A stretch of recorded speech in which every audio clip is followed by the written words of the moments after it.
Bismillahirrahmanirrahim. Assalamualaikum warahmatullahi wabarakatuh. Selamat pagi. Kita lanjutkan pembelajaran kita hari ini masih di tema 2, persatuan dalam perbedaan. Subtema 1, rukun dalam perbedaan. Kita sampai pada pembelajaran 2. Baik, sebelum kita lanjutkan, mari kita lakukan pembiasaan terlebih dahulu, berdoa sebelum melakukan kegiatan. Persiapan berdoa mulai. Selesai. Berikutnya, kalian bisa menyanyikan lagu wajib Indonesia Raya, dilanjutkan dengan membaca Pancasila. Baik, untuk pembelajaran kali ini, kalian bisa menyiapkan buku catatan PPKN dan SPDP untuk mencatat poin-poin penting yang ada pada materi di dalam video ini. Baik, kita mulai dengan muatan pelajaran PPKN terlebih dahulu. Siapkan catatan kalian. Untuk muatan pelajaran PPKN hari ini kita belajar tentang makna persatuan dalam perbedaan. Indonesia adalah bangsa dengan beragam suku bangsa, budaya, agama, serta keadaan ekonomi. Ada banyak contoh perbedaan di lingkungan sekitar kita. Misalnya, di keluarga kita saja mungkin ada yang berasal dari suku yang berbeda dengan kita. Di lingkungan mungkin ada tetangga yang berbeda budaya dengan kita. Saat berpergian ke provinsi lain, kita dapat mendengar bahasa daerah yang berbeda. Di sekolah mungkin ada teman yang beragama lain. Ada mungkin yang beragama berbeda. Kita tahu bahwa Indonesia mengakui 6 agama, yaitu Islam, Kristen, Katolik, Hindu, Buddha, dan Konghucu.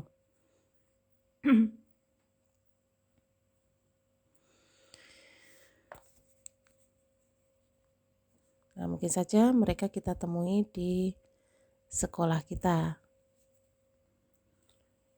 Masyarakat Indonesia memang terdiri dari beragam suku bangsa. Perbedaan tersebut adalah kekayaan bangsa kita. Untuk menjaga semangat persatuan dalam perbedaan, kita perlu hidup dengan rukun. Hidup rukun dapat dibangun mulai dari lingkungan keluarga, sekolah, hingga masyarakat.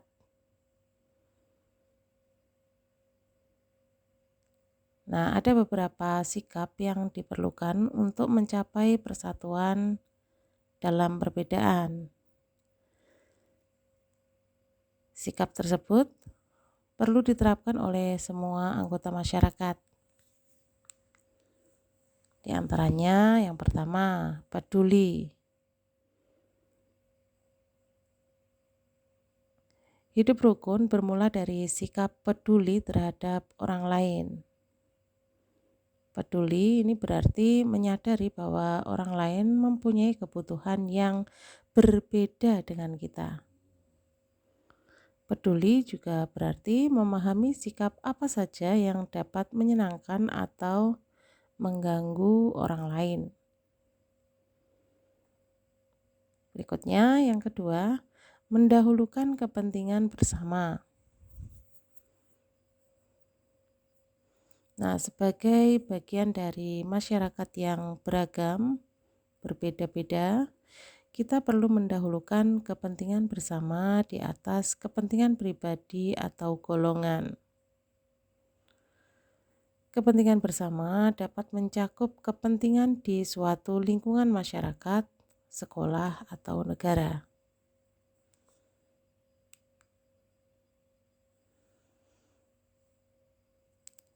Nah, berikutnya sikap yang lain adalah toleransi kepada orang lain. Toleransi artinya sikap saling menghormati dan menghargai antar individu, meskipun terdapat perbedaan. Toleransi ini merupakan sikap yang harus terus diterapkan dalam kehidupan sehari-hari.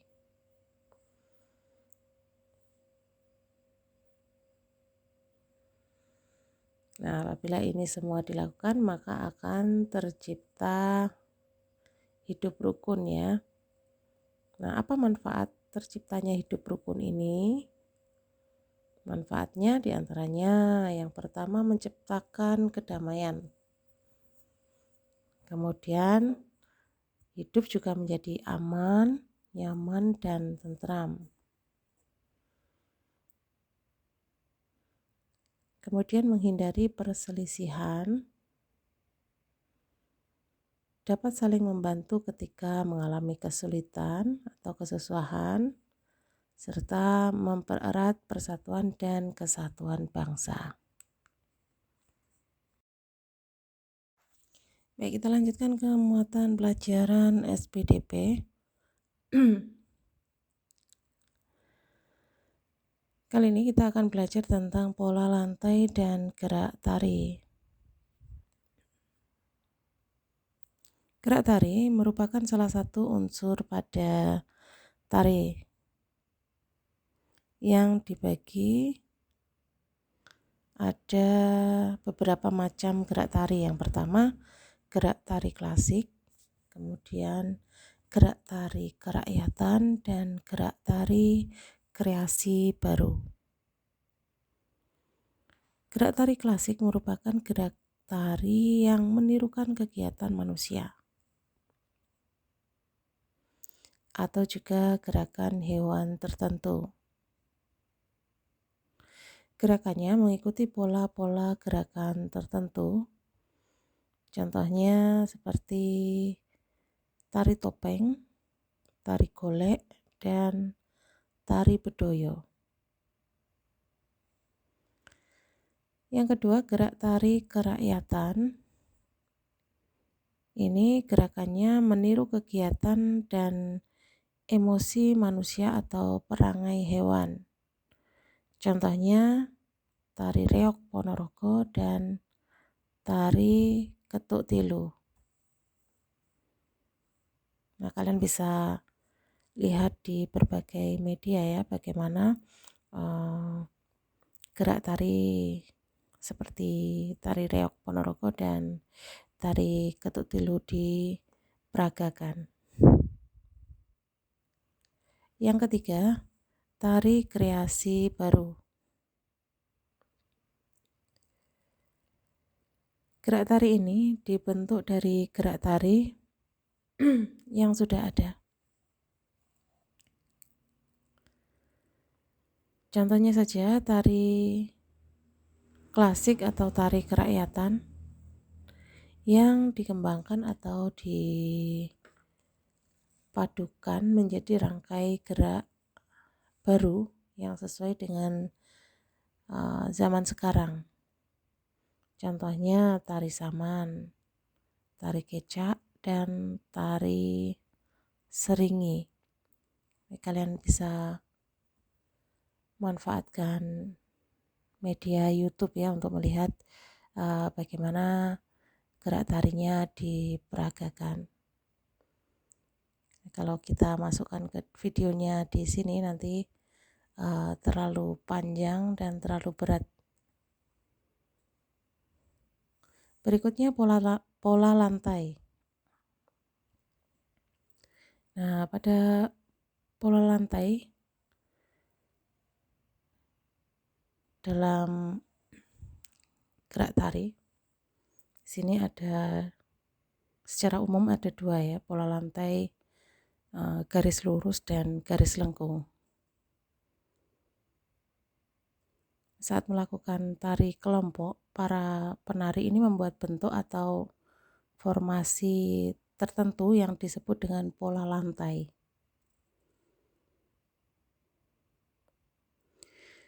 Pola lantai ini maksudnya adalah garis yang dilalui penari saat melakukan gerak tari. Maksudnya di sini adalah garis maya ya, tidak digaris di panggung diberi garis seperti itu enggak. Ini berjajar-jajar membentuk garis seperti itu yang nanti dilalui oleh para penari. Nah, pola lantai ini dapat dibentuk secara tunggal, berpasangan, atau berkelompok. Seperti yang saya sebut tadi, secara umum ada dua pola ya, pola garis lurus dan pola garis lengkung. Nah, untuk pola garis lurus di sini kalian bisa lihat pada gambar-gambar yang ada di sini.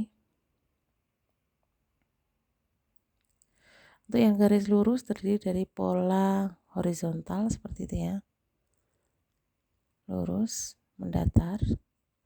Kemudian pola diagonal, miring seperti itu. Dan kita lihat ini penarinya kok berjajar miring. Ada yang lurus samping, kemudian lurus ke belakang. Maksudnya apa?